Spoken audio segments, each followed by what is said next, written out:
क्या आपको पता है कि इंडिया और पाकिस्तान के बीच एक ऐसी ट्रीटी है जिसे एक तरफा माना जाता है और कई युद्धों के बाद भी बनी हुई है। जी हाँ, हम बात कर रहे हैं इंडस वाटर ट्रीटी की, जो 1965 वॉर, 1971 वॉर और 1999 कारगिल वॉर के बाद भी नहीं टूटी। लेकिन आज इस ट्रीटी का फ्यूचर अनसर्टेन है।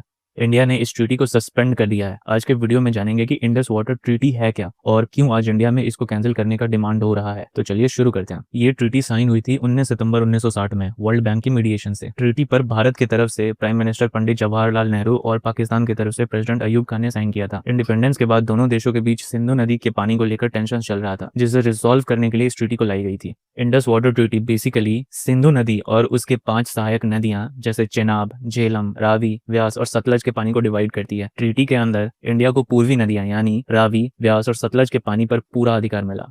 पाकिस्तान को पश्चिमी नदियां यानी कि सिंधु, चेनाब और झेलम पर अधिकार मिले हैं। भारत को पश्चिमी नदियों का लिमिटेड यूज अलाउड है, जैसे कि अगर भारत बांध बनाना चाहे या फिर बिजली उत्पादन करना चाहे उनसे, तो ये अलाउड है। पर भारत को उस पानी का उपयोग करने का एक लिमिट के बाहर अलाउड नहीं है। 1960 में जब पंडित नेहरू ने ये ट्रीटी साइन की थी तो भारत में ऑपोजिशन पार्टीज ने इसकी काफी निंदा की थी। ऑपोजिशन लीडर्स का ये कहना था कि ये ट्रीटी भारत के नेशनल इंटरेस्ट के खिलाफ है और भारत के हाथों को अननेसेसरी रिस्ट्रिक्शन से बांध रही है। उनका मानना था कि ट्रीटी से जम्मू और कश्मीर की विकास की पॉसिबिलिटीज को भी लिमिट कर दिया गया है। इस ऑपोजिशन का कोर आर्गुमेंट ये था कि ट्रीटी भारत के पश्चिमी नदियां यानी कि सिंधु, चेनाब और झेलम के अधिकार को सरेंडर कर रही है, जबकि पार्टीशन के बाद भारत के पास पूरा अधिकार था कि अपने टेरिटरी से पास करने वाले पानी का पूरा उपयोग करने का। ऑपोजिशन का मुद्दा मैंने क्यों उठाया है ये मैं आगे चल के आपको बताऊंगा। दोस्तों, अब हम जानेंगे कि ये ट्रीटी भारत के लिए अनफेवरेबल क्यों है, क्यों इसको एक तरफा माना जाता है। इसके कुछ मुख्य कारण है। जैसे पहला, ट्रीटी के मुताबिक 80% पानी पाकिस्तान को मिलती है। इंडिया, जिसका आबादी और एरिया दोनों पाकिस्तान से ज्यादा है, उसको सिर्फ 20% पानी मिलता है। दूसरा कारण, इंडिया डैम तो बना सकता है लेकिन पानी को स्टोर नहीं कर सकता है। मतलब हम बाढ़ या सूखा को कंट्रोल नहीं कर सकते। इंडिया को हाइड्रो पावर जनरेट करने का राइट तो मिला है, लेकिन स्ट्रिक्ट डिजाइन रेस्ट्रिक्शंस के कारण प्रोजेक्ट या तो डिले हो जाते हैं या फिर उनका प्रोग्रेस बहुत ही स्लो हो जाता है। मिसाल के तौर पे भारत को 1.34 मिलियन एकड़ की सिंचाई करने का परमिशन है, लेकिन इंफ्रास्ट्रक्चर डिलेस की वजह से इंडिया इसे यूज भी नहीं कर पा रहा है। तीसरा कारण, जब भी इंडिया कोई डैम या बराज बनाता है, पाकिस्तान के पास ऑब्जेक्ट करने का अधिकार होता है, जिससे डिले होता है और इंटरनेशनल प्रेशर भी बढ़ता है। पाकिस्तान बार बार वर्ल्ड बैंक के पास चला जाता है इसे रोकने के लिए या फिर इसमें कोई खामियां ढूंढने के लिए। एक तरह से देखा जाए तो पाकिस्तान इनडायरेक्टली भारत के वाटर पॉलिसी को इन्फ्लुएंस करता रहता है इससे।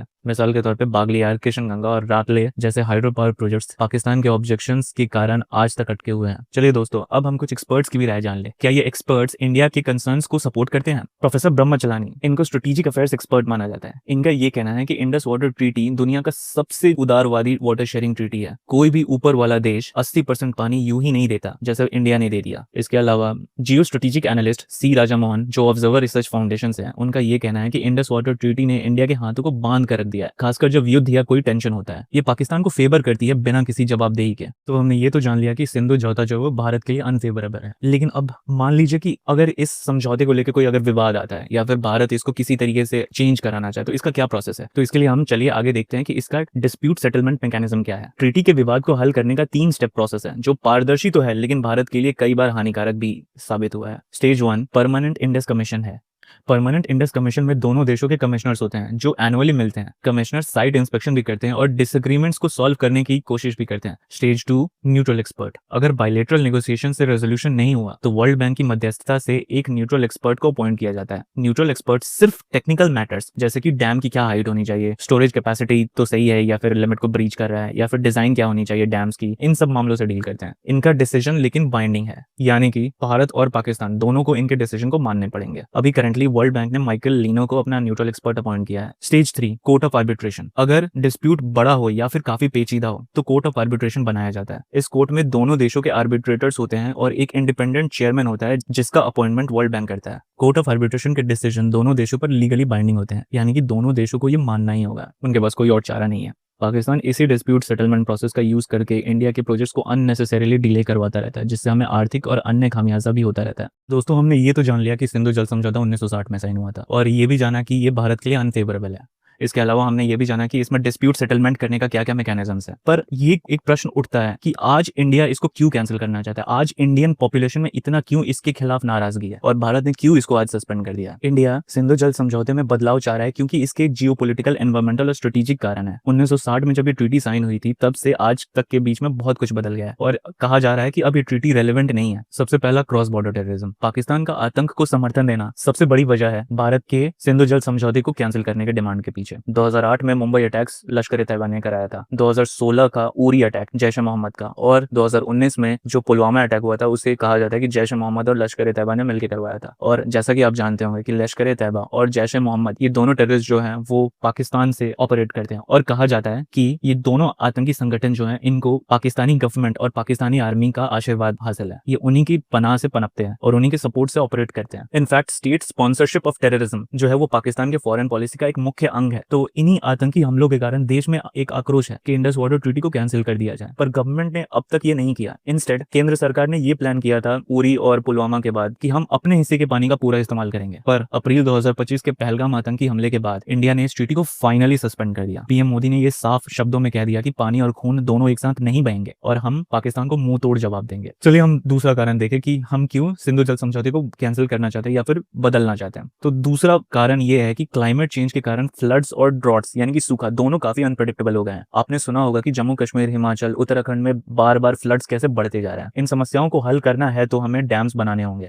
और एक्स्ट्रा पानी को स्टोर करके रखना होगा, लेकिन इंडस वाटर ट्रीटी इसे अलाउ नहीं करती। तीसरा कारण, इंडिया की बढ़ती हुई एनर्जी नीड्स को पूरा करने के लिए किशन गंगा और रातले जैसे हाइड्रो पावर प्रोजेक्ट्स की जरूरत है। 2070 तक हमारा टारगेट है नेट जीरो होने का। ट्रीटी के सख्त टर्म्स एंड कंडीशंस की वजह से हम ये नहीं कर पा रहे हैं। फाइनली, जैसे कि मैंने पहले बोला, पानी का असमान बंटाव भी एक मुद्दा बन गया है। पाकिस्तान को सिंधु जल का 80% मिलता है। भारत का ये कहना है कि हम तुमको 80% पानी तो देते ही थे, इसके अलावा हम हमारे हिस्से का भी पानी छोड़ देते थे तुम्हारे लिए, और इसके बदले में हमें मिला क्या? निर्दोष इंडियंस की निर्मम हत्या इन आतंकियों के हाथों। तो ये सब मेन रीजन है कि क्यों इंडिया इस ट्रीटी को या तो कैंसिल करना चाहता है, नहीं तो इसको मॉडिफाई करने का डिमांड कर रहा है। इंडिया ने इसके लिए कुछ औपचारिक कदम उठाए हैं, जैसे कि जनवरी 2023 में इंडिया ने ऑफिशियली पाकिस्तान को नोटिस दिया कि वो इंडस वाटर ट्रीटी के टर्म्स को मॉडिफाई करना चाहता है। इसके लिए इंडिया ने ट्रीटी के आर्टिकल 12 क्लॉज 3 का रेफरेंस दिया, जो कहता है कि दोनों पार्टीज म्यूचुअल अग्रीमेंट से ट्रीटी को अमेंड कर सकते हैं। म्यूचुअल अग्रीमेंट यानी कि पाकिस्तान की भी रजामंदी। प्रॉब्लम यही है, पाकिस्तान तो कभी तैयार नहीं होगा अपने हिस्से का पानी कम करने के लिए। तो हम क्या कर सकते हैं? क्या हम इस ट्रीटी से निकल सकते हैं? यूएस भी तो ईरान न्यूक्लियर डील से निकल गया था, जिसे उसने खुद साइन किया था।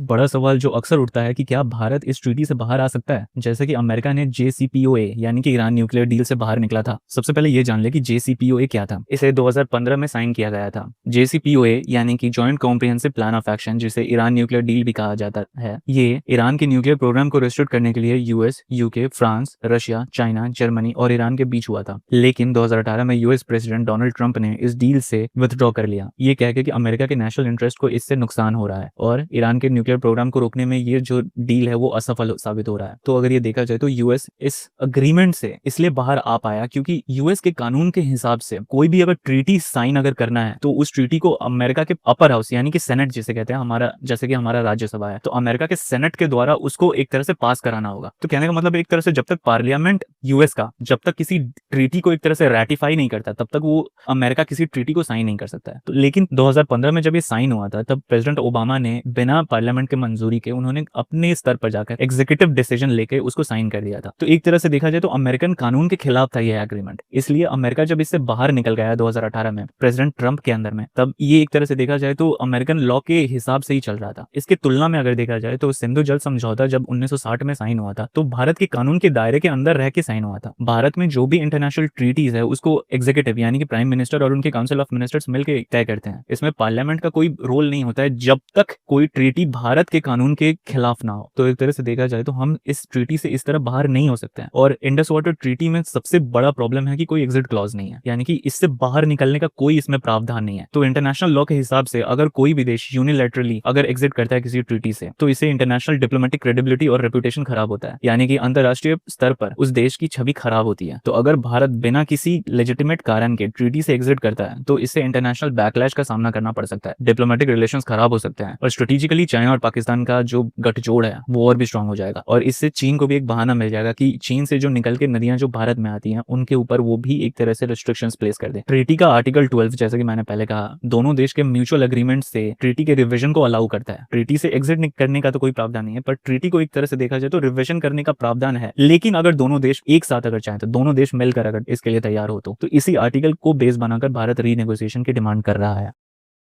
सिंधु जल को पाकिस्तान की लाइफलाइन मानी जाती है। इसका ये कारण है कि पाकिस्तान का एग्रीकल्चर पूरी तरह से सिंधु जल के ऊपर आश्रित है। अगर सिंधु का पानी अगर 10 से 15% कम हो जाता है तो इससे पाकिस्तान को 2 से 3 बिलियन डॉलर का नुकसान हो सकता है कृषि में, और 10 से 15% पानी तो भारत रोक ही सकता है, ये तो ट्रीटी के दायरे के अंदर ही है। इसके अलावा पाकिस्तान लगभग 30% से ज्यादा बिजली सिंधु के जल से प्रोड्यूस करता है। अगर भारत ने अपने हिस्से का पानी रोक दिया तो कम से कम 20 से 25% की ग्रिड कैपेसिटी का लॉस हो सकता है पाकिस्तान को, जिससे आर्थिक नुकसान 1.5 से 2 बिलियन डॉलर का हो सकता है। इसके अलावा पाकिस्तान के 4 करोड़ से ज्यादा नागरिकों को पानी की कमी का सामना करना पड़ सकता है। तो ये सब लेके देखा जाए तो भारत एक तरह से पाकिस्तान को बहुत सीरियस नुकसान पहुंचा सकता है। तो फ्यूचर क्या हो सकता है? अब ट्रीटी का फ्यूचर काफी हद तक दोनों कंट्रीज के डिप्लोमेटिक नेगोशिएशंस पर डिपेंड करेगा। अगर पाकिस्तान नेगोशिएट करने को तैयार है और भारत के कंसर्न्स को एड्रेस करने के लिए तैयार है तो ट्रीटी कंटिन्यू हो सकती है, लेकिन अगर पाकिस्तान रिजिड स्टैंस लेता है तो ट्रीटी परमानेंटली खत्म हो सकती है। भारत के अंदर भी एक स्ट्रॉन्ग डिमांड है कि इंडस वाटर ट्रीटी को तोड़ दिया जाए, क्योंकि हम लास्ट 70 वर्षों से पाकिस्तान के आतंक का सामना कर रहे हैं। Enough is enough. आपका क्या ओपिनियन है? क्या भारत को इंडस वाटर ट्रीटी को परमानेंटली एग्जिट कर देना चाहिए या फिर नेगोशिएशन करना चाहिए? आप क्या सोचते हैं? कमेंट्स में हमें जरूर लिखें। अगर इन्फॉर्मेशन हेल्पफुल लगी हो तो वीडियो को लाइक करें, चैनल को सब्सक्राइब करें और इस इंपॉर्टेंट इशू को अपने फ्रेंड्स और फैमिली के साथ भी शेयर करें। जय हिंद।